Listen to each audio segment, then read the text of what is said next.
10 Living Truths, a manifesto for the soul in motion.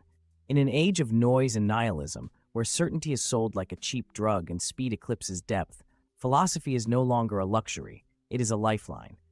What follows is not a system, but a series of living truths. Each one is a flame, small, potent, and ancient. Together, they form a kind of compass, not pointing toward any fixed belief, but toward the deeper capacity to ask, feel, and become. Let this be your invocation, your echo, your return. 1. The primacy of inquiry. The unexamined life is not worth living. Socrates. Wisdom does not begin with knowledge, it begins with the ache to know. Inquiry is the first flame, the sacred discontent that moves us beyond inherited assumptions.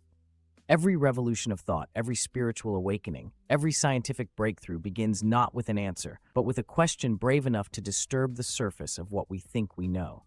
To live examined is to live awake. Inquiry is not a weakness, it is the highest form of courage. Subjective experience is primary. We do not access reality in the raw. Everything we know, feel, or believe is filtered through the lens of consciousness. Even if an objective world exists, it is always mediated by the subject, by someone experiencing it.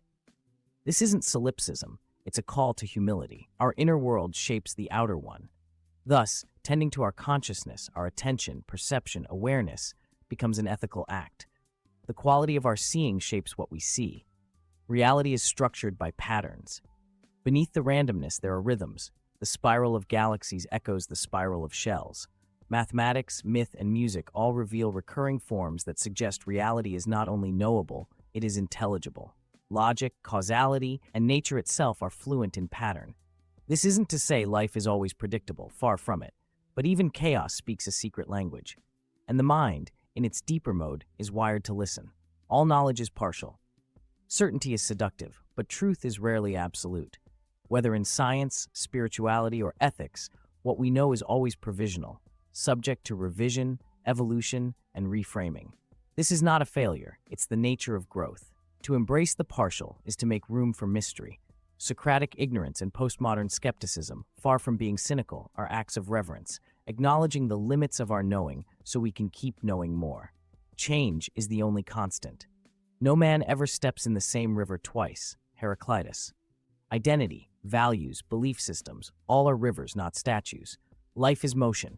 To resist change is to resist life itself. Philosophical frameworks must be fluid enough to evolve, stretch, and shatter when needed. You are not who you were last year, nor will you be this person tomorrow. And that's not a problem.